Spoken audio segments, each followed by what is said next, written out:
pay the airfare, from here, wherever they are, to Peru and then back. Correct. Of course, we're on Maui here, but in Arizona, it's a lot easier, I guess, to get there. What way do you fly, Vesna? Well, usually the way I've flown is I fly from here to L.A., and then from L.A., now they do have a direct flight to Cusco, which is fantastic. Before, I would always have to fly to Lima, and then from Lima to Cusco. And who's they when you say they have a direct flight to Cusco? The airlines do now. Oh, what airlines do you know? Avianca. Oh, okay. I don't. Avianca is the one that takes care of, so to speak, South America. Oh, good. But of course, American Airlines also does. So there are U.S. Planes that do fly to South America. Avianca is one of theirs. Well, Vesna, I've been following you for a while. It's Vesna Matic. You have done some wonderful journeys, and mostly based in spiritual places. But of course, you've gone to Yugoslavia, and you have roots in Yugoslavia, don't you? I actually lived in Yugoslavia, yes. Yeah, and you've done Peru how many times before? Oh, gosh, I've done Peru several times. Wow. One of the best trips was to the Amazon rainforest. Oh, gosh. That just, even saying that word now makes me go, oh, my gosh, right? And especially now with the huge fire that they're having. I know, it's so sad. Yeah.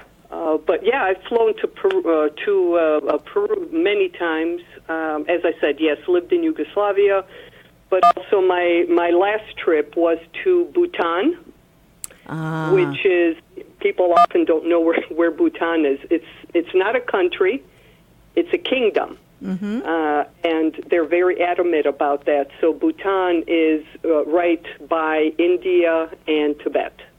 I know. I have a friend that did a movie about it, and it was an Emmy Award-winning movie called Bhutan, the Path to Happiness. And we have a lot of people here on Maui that love to go to Bhutan. I have not been there yet. I would love to go. It's one of the places that I wish to go to. It's on my bucket list as well as Peru. I haven't been to Peru. Well, got to come along. I know. I really am thinking about it. It's kind of changed now because you can't just go trekking off on your own anymore, can you? No, they have changed Machu Picchu quite a bit because of all the tourists. So they have it kind of segmented, so to speak, as to like how long you can be there. And I believe it's like 3 hours. So, oh my. So, yeah, once you're there, you really do have to make sure, you watch your time and go to see everything that you want to. And, personally, I've climbed both. I've climbed Machu Picchu all the way to the top, and then there's another mountain behind Machu Picchu, which is called Huayna Picchu. Huh. So I've been to both.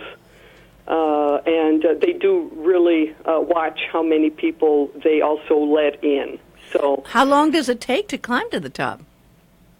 Well, it took me, it does, about about 2 hours.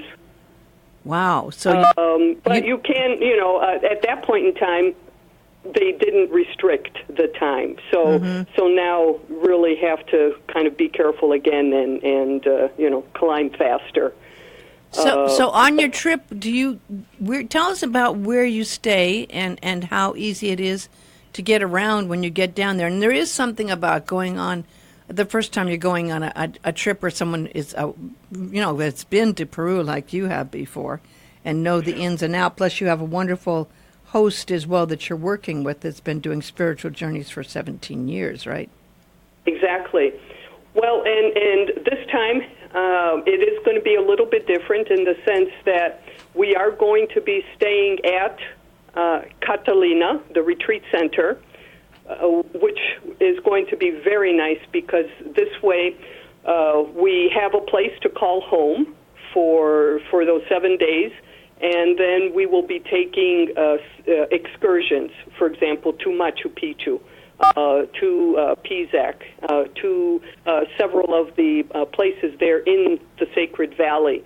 But we will always be able to come back to Catalina, to the retreat center. And people will only have to take, for example, if they want like a small backpack, and but otherwise leave their suitcases behind. So, are you going to take the train? I've heard there's a train that goes up there. Is that how you're going to do it? From your retreat center, you take the train up? Correct. The train goes to the city, so to speak, OLLANTAYTAMBO, and then from there is a bus that takes you up to the gates of Machu Picchu. I keep getting this strange sound of like a phone. Are you hitting a phone button on your phone when you're talking? The way you're holding it? No. Oh, because I keep hearing. I had you on speaker. That may be it. Yeah, I keep hearing this rather kind of strange sound, like you're hitting a number keypad or something. But, no. Oh, okay. All right. So this train takes you up, and then where are you going to go during that time? You have 6 days up there? Yes.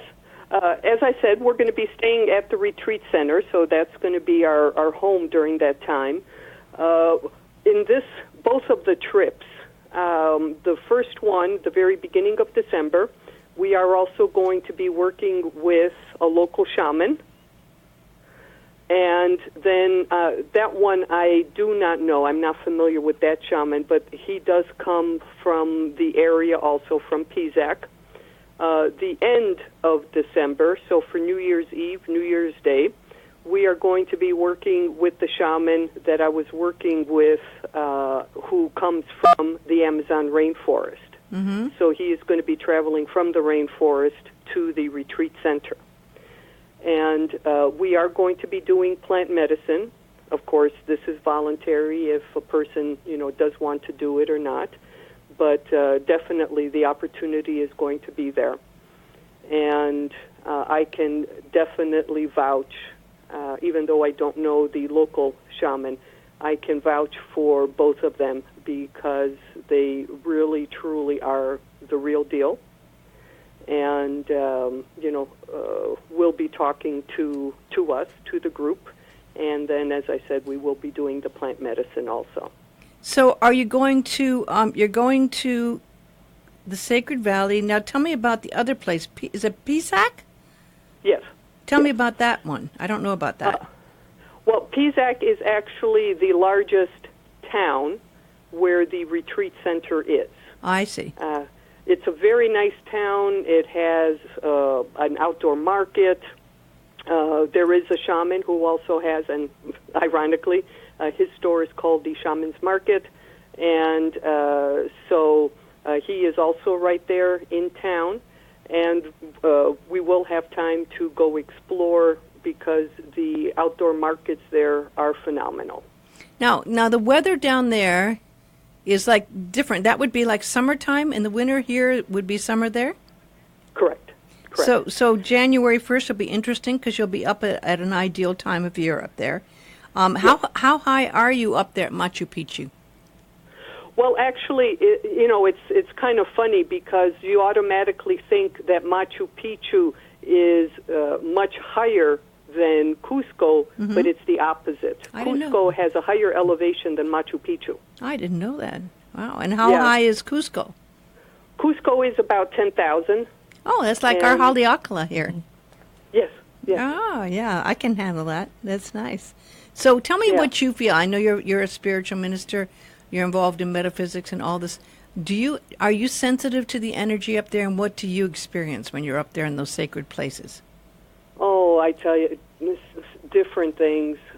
Actually, once when I was up in Machu Picchu, and I was outside meditating, and I had a flash of one of my previous lifetimes, and it was very powerful.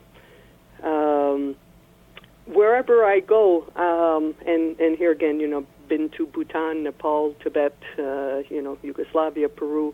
I don't know. For me, I have never ever felt like a tourist. Mm-hmm. And every place feels like home. As a matter of fact, when I was in Bhutan in May, where we were staying, one of the slightly larger towns, the place where we were staying had a separate building, and tourists were able to sleep there. They had some hotel rooms or beds, and up at the very top they had an altar, and this was closed. It was locked, and you had to ask the hotel manager to open it up so that you could walk in. And I did, of course. I'm one of those people, I can't sit still.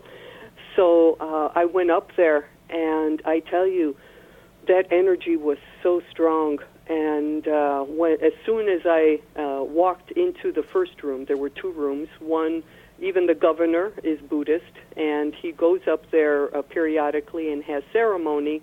And right off of that room is where the altar was with the Buddha.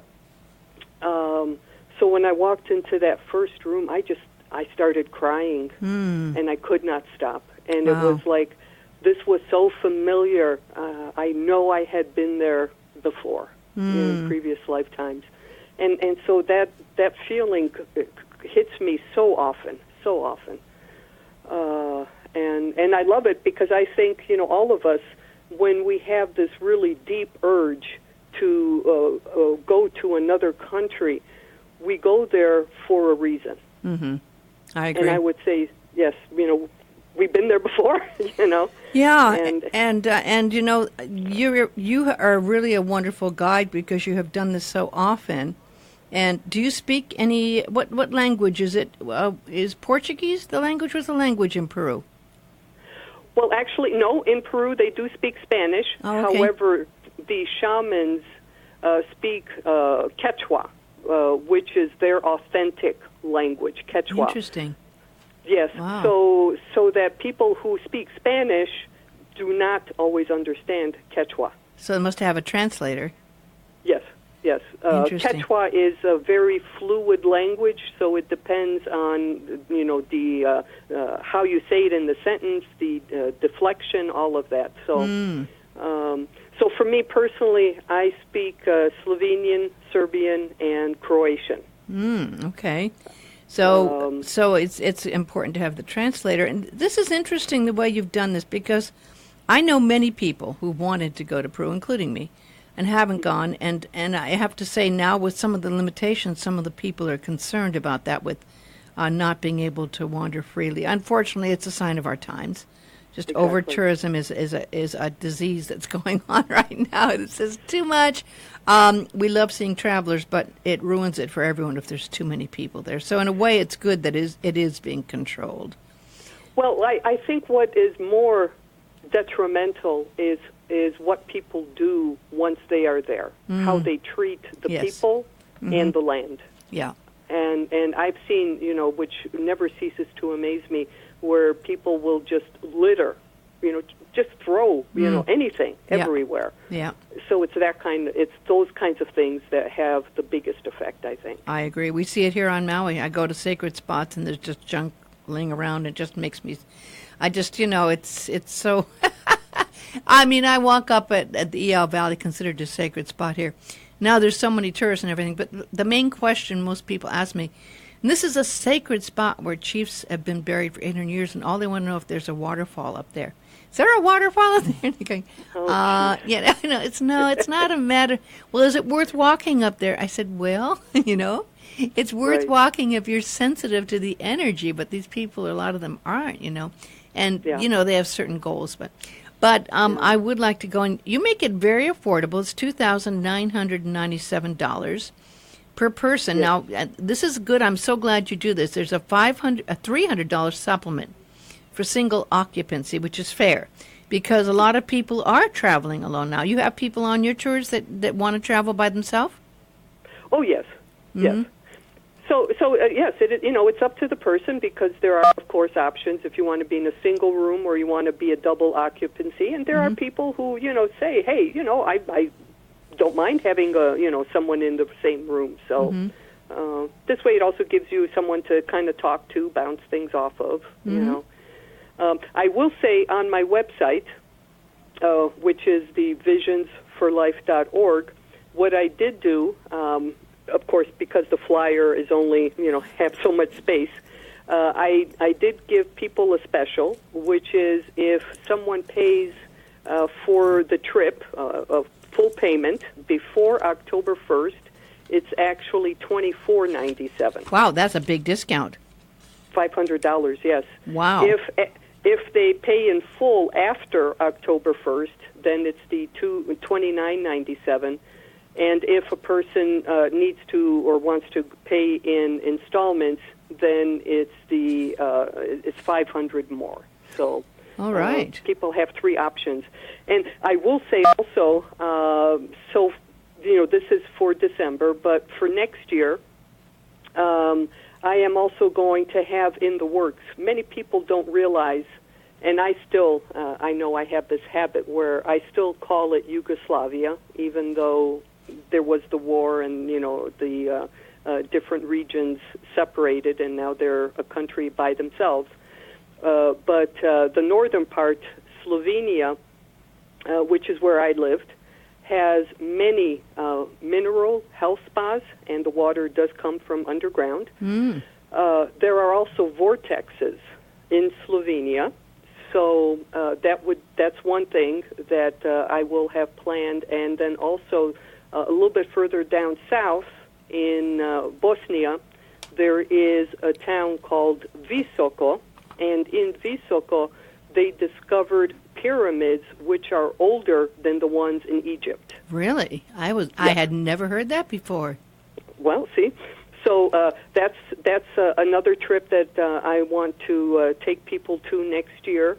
Definitely Peru, and if there are people who want to go to Bhutan, that's another trip that I would love to put together again. So.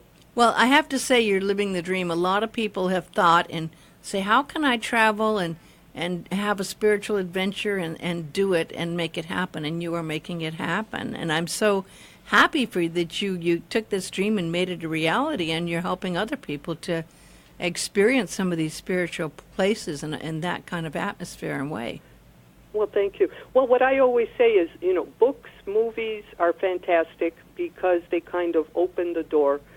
But there is nothing like really going somewhere and being in that energy, meeting the people, eating their food. Mm-hmm. There's nothing like going there in person. And for me, ever since I was a child, spirituality has always been the most important thing in my life. And even there were times where I thought, well, I don't know, can I go? But I just thought to myself, I need to go, and that's it. So, yeah. Absolutely, absolutely. Now, of course, on these trips, people have to have a passport. Do they have to worry about visas, or how does the rest of it work? Is a passport enough? Yes. Passport is usually enough. I have to check now as far as Peru. Whether it's really necessary to have the visa. In Bhutan, yes, people do have to have a visa. Yeah. So a lot of countries now are kind of falling away at the wayside that you do not have to have the actual visa. Of course, you have to have the passport. That's the main thing. Yeah. Well, I really look forward to taking one of these trips, and I really appreciate you taking the time to call in. The site with all the information is visionsforlife.org. Is that right? Correct. Yes. Visions, plural. Yes. Yeah, visionsforlife.org. And if you sign up for the Peru trip by October, what date? October 1st, was it? Correct. By October 1st, you save $500. That makes it $2,447. That's a great deal. Yeah, $2,497. Yeah. No, so, but if you sign up by October 1st, you come. Yes. Yeah. Yes. You save $500. So that's an amazing offer. And I feel that it is, and also I guess on the website people can get to know me a little bit more because I do a variety of things. I mean, I am a therapist, and so I've worked with all age groups: children, teenagers, adults, all issues, and then I also do pranic healing and family constellations, and it's not the stars. Mm-hmm. But a lot of people aren't familiar with that, and it's a way of clearing the trauma, the things that are passed down from generation to generation. Mm-hmm. So family constellations and also a little bit of palm reading, and so different things, yeah. And for that special rate, if you get it by October 1st, that includes your room, and it includes your tour, and it includes your food? Yes, yes. For 6 days? Yes, yes. Now, the meals are included. There might be a meal a day where, a person has to go out on their own, Mm-hmm. okay? But overall, once you are in country, it does include the train, the bus to take up to Machu Picchu, and the other stuff, the other little traveling inside of Peru, and the hotel room, that is all covered. And how many people do you include on this adventure? Well, I prefer smaller groups. I like the more intimate, Me so too. we can also do things like meditations and whatever is called for. So I'm putting a limit on 13 people. That's great. Definitely the top. 13. Yeah. I like that. I love that. Oh, that's so great. I'm very tempted. I'm really tempted. I'm gonna see about this. I really am tempted to go. So I thank you, Vesna Matic. I really appreciate you calling in and for you doing the work you're doing. Well, and I appreciate just being able to talk to you, Cindy. I mean, to me, that is such an honor, and I really do thank you so much. Well, happy travels is all I can say, and maybe we'll see each other in Peru. I hope so. I hope so. Aloha. Aloha.